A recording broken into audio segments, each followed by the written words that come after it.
Romeo دوسرا باب۔ پس اے الزام لگانے والے، تو کوئی کیوں نہ ہو، تیرے پاس کوئی عذر نہیں، کیونکہ جس بات کا تو دوسرے پر الزام لگاتا ہے اسی کا تو اپنے آپ کو مجرم ٹھہراتا ہے، اس لیے کہ تو جو الزام لگاتا ہے خود وہی کام کرتا ہے، اور ہم جانتے ہیں کہ ایسے کام کرنے والوں کی عدالت خدا کی طرف سے حق کے مطابق ہوتی ہے۔ اے انسان، تو جو ایسے کام کرنے والوں پر الزام لگاتا ہے اور خود وہی کام کرتا ہے، کیا یہ سمجھتا ہے کہ تو خدا کی عدالت سے بچ جائے گا، یا تو اس کی مہربانی اور تحمل اور صبر کی دولت کو ناچیز جانتا ہے اور نہیں سمجھتا کہ خدا کی مہربانی تجھ کو توبہ کی طرف مائل کرتی ہے، بلکہ تو اپنی سختی اور غیر تائب دل کے مطابق اس قہر کے دن کے لیے اپنے واسطے غضب کما رہا ہے، جس میں خدا کی سچی عدالت ظاہر ہوگی۔ وہ ہر ایک کو اس کے کاموں کے موافق بدلہ دے گا، جو نیکوکاری میں ثابت قدم رہ کر جلال اور عزت اور بقا کے طالب ہوتے ہیں، ان کو ہمیشہ کی زندگی دے گا، مگر جو تفرقہ انداز اور حق کے نہ ماننے والے بلکہ ناراستی کے ماننے والے ہیں، ان پر غضب اور قہر ہوگا، اور مصیبت اور تنگی ہر ایک بدکار کی جان پر آئے گی، پہلے یہودی کی پھر یونانی کی، مگر جلال اور عزت اور سلامتی ہر ایک نیکوکار کو ملے گی، پہلے یہودی کو پھر یونانی کو، کیونکہ خدا کے ہاں کسی کی طرفداری نہیں، اس لیے کہ جنہوں نے بغیر شریعت پائے گناہ کیا وہ بغیر شریعت کے ہلاک بھی ہوں گے، اور جنہوں نے شریعت کے ماتحت ہو کر گناہ کیا ان کی سزا شریعت کے موافق ہوگی، کیونکہ شریعت کے سننے والے خدا کے نزدیک راست باز نہیں ہوتے، بلکہ شریعت پر عمل کرنے والے راست باز ٹھہرائے جائیں گے۔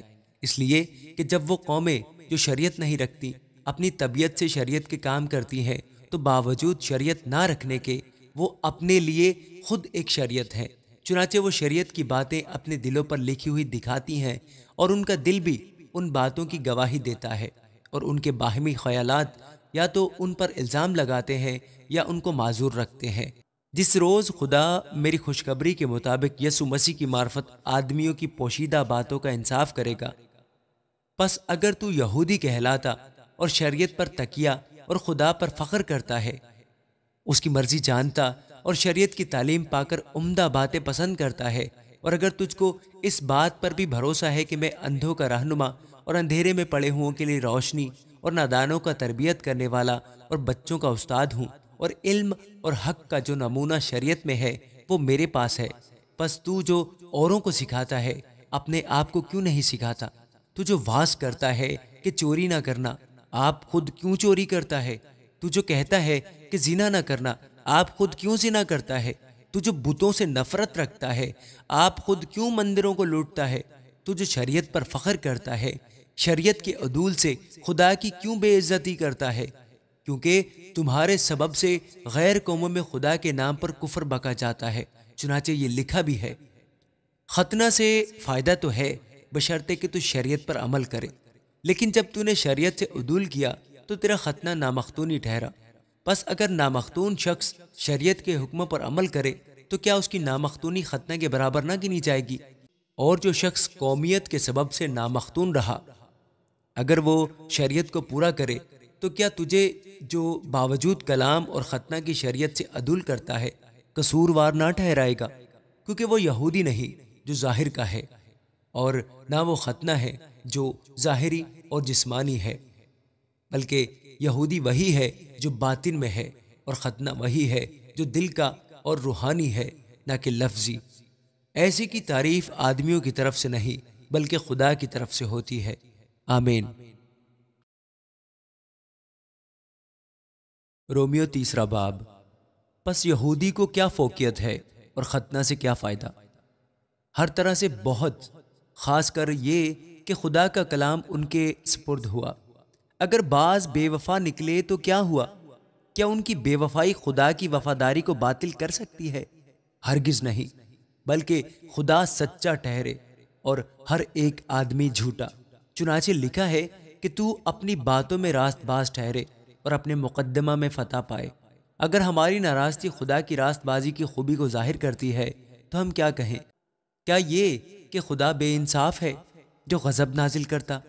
میں یہ بات انسان کی طرح کہتا ہوں، ہرگز نہیں، ورنہ خدا کیوں کر دنیا کا انصاف کرے گا؟ اگر میرے جھوٹ کے سبب سے خدا کی سچائی اس کے جلال کے واسطے ظاہر ہوئی تو پھر کیوں گنہگار کی طرح مجھ پر حکم دیا جاتا ہے اور ہم کیوں برائی نہ کریں تاکہ بھلائی پیدا ہو؟ چنانچہ ہم پر یہ تہمت لگائی بھی جاتی ہے اور بعض کہتے ہیں کہ ان کا یہی مقولہ ہے، مگر ایسوں کا مجرم ٹھہرنا انصاف ہے۔ پس کیا ہوا؟ کیا ہم کچھ فضیلت رکھتے ہیں؟ بالکل نہیں، کیونکہ ہم یہودیوں اور یونانیوں دونوں پر بیشتر ہی یہ الزام لگا چکے ہیں کہ وہ سب کے سب گناہ کے ماتحت ہیں۔ چنانچہ لکھا ہے کہ کوئی راست باز نہیں، ایک بھی نہیں، کوئی سمجھدار نہیں، کوئی خدا کا طالب نہیں، سب گمراہ ہیں، سب کے سب نکمے بن گئے، کوئی بھلائی کرنے والا نہیں، ایک بھی نہیں۔ ان کا گلا کھلی ہوئی قبر ہے، انہوں نے اپنی زبانوں سے فریب دیا، ان کے ہونٹوں میں سانپوں کا زہر ہے، ان کا منہ لعنت اور کڑواہٹ سے بھرا ہے، ان کے قدم خون بہانے کے لیے تیز رو ہیں، ان کی راہوں میں تباہی اور بدحالی ہے اور وہ سلامتی کی راہ سے واقف نہ ہوئے، ان کی آنکھوں میں خدا کا خوف نہیں۔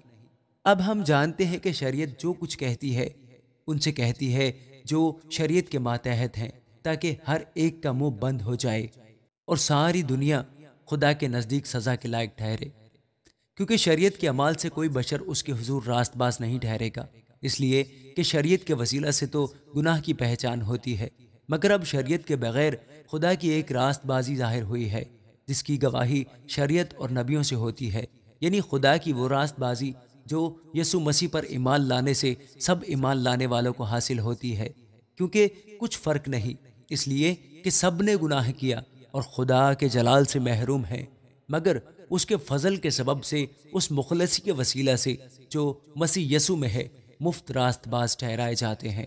اسے خدا نے اس کے خون کے باعث ایک ایسا کفارہ ٹھہرایا جو ایمان لانے سے فائدہ مند ہو، تاکہ جو گناہ بیشتر ہو چکے تھے اور جن سے خدا نے تحمل کر کے طرح دی تھی ان کے بارے میں وہ اپنی راست بازی ظاہر کرے، بلکہ اسی وقت اس کی راست بازی ظاہر ہو تاکہ وہ خود بھی عادل رہے اور جو یسوع پر ایمان لائے اس کو بھی راست باز ٹھہرانے والا ہو۔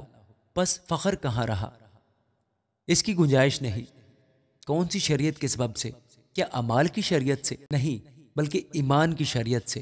چنانچہ ہم یہ نتیجہ نکالتے ہیں کہ انسان شریعت کے اعمال کے بغیر ایمان کے سبب سے راست باز ٹھہرتا ہے۔ کیا خدا صرف یہودیوں ہی کا ہے، غیر قوموں کا نہیں؟ بے شک غیر قوموں کا بھی ہے، کیونکہ ایک ہی خدا ہے جو مختونوں کو بھی ایمان سے اور نامختونوں کو بھی ایمان ہی کے وسیلہ سے راست باز ٹھہرائے گا۔ بس کیا ہم شریعت کو ایمان سے باطل کرتے ہیں؟ ہرگز نہیں، بلکہ شریعت کو قائم رکھتے ہیں۔ آمین۔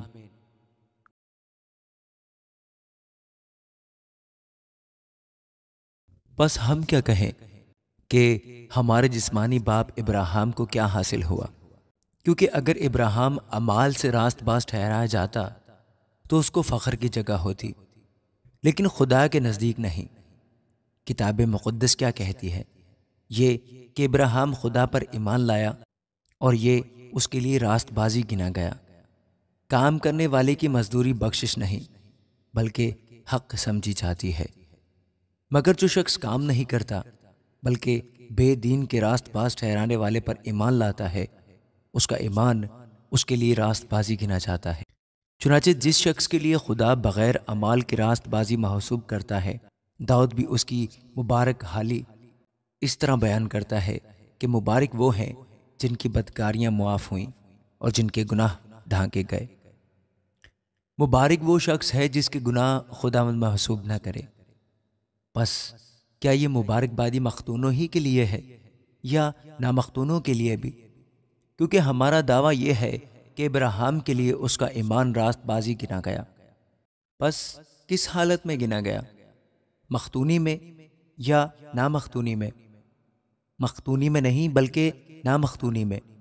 اور اس نے ختنہ کا نشان پایا کہ اس ایمان کی راست بازی پر مہر ہو جائے جو اسے نامختونی کی حالت میں حاصل تھا، تاکہ وہ ان سب کا باپ ٹھہرے جو باوجود نامختون ہونے کے ایمان لاتے ہیں اور ان کے لیے بھی راست بازی محسوب کی جائے، اور ان مختونوں کا باپ ہو جو نہ صرف مختون ہیں بلکہ ہمارے باپ ابراہیم کے اس ایمان کی بھی پیروی کرتے ہیں جو اسے نامختونی کی حالت میں حاصل تھا، کیونکہ یہ وعدہ کہ وہ دنیا کا وارث ہوگا، نہ ابراہیم سے نہ اس کی نسل سے شریعت کے وسیلے سے کیا گیا تھا، بلکہ ایمان کی راست بازی کے وسیلہ سے، کیونکہ اگر شریعت والے ہی وارث ہوں تو ایمان بے فائدہ رہا اور وعدہ لا حاصل ٹھہرا، کیونکہ شریعت تو غضب پیدا کرتی ہے، اور جہاں شریعت نہیں وہاں عدل حکمی بھی نہیں۔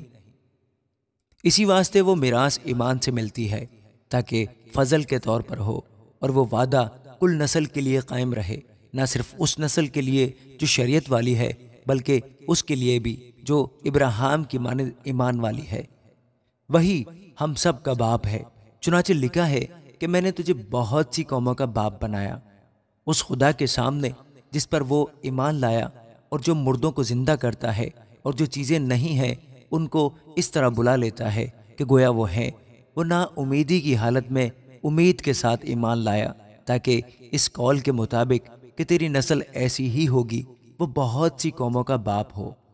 اور وہ جو قریباً 100 برس کا تھا، باوجود اپنے مردہ سے بدن اور سارا کے رحم کی مردگی پر لحاظ کرنے کے ایمان میں ضعیف نہ ہوا، اور نہ بے ایمان ہو کر خدا کے وعدہ میں شک کیا، بلکہ ایمان میں مضبوط ہو کر خدا کی تمجید کی، اور اس کو کامل اعتقاد ہوا کہ جو کچھ اس نے وعدہ کیا ہے وہ اسے پورا کرنے پر بھی قادر ہے۔ اسی سبب سے یہ اس کے لیے راست بازی گنا گیا، اور یہ بات کہ ایمان اس کے لیے راست بازی گنا گیا نہ صرف اس لیے لکھی گئی بلکہ ہمارے لیے بھی، جن کے لیے ایمان راست بازی گنا جائے گا، اس واسطے کہ ہم اس پر ایمان لائے ہیں جس نے ہمارے خداوند یسوع کو مردوں میں سے جلایا۔ وہ ہمارے گناہوں کے لیے حوالہ کر دیا گیا اور ہم کو راست باز ٹھہرانے کے لیے جلایا گیا۔ آمین۔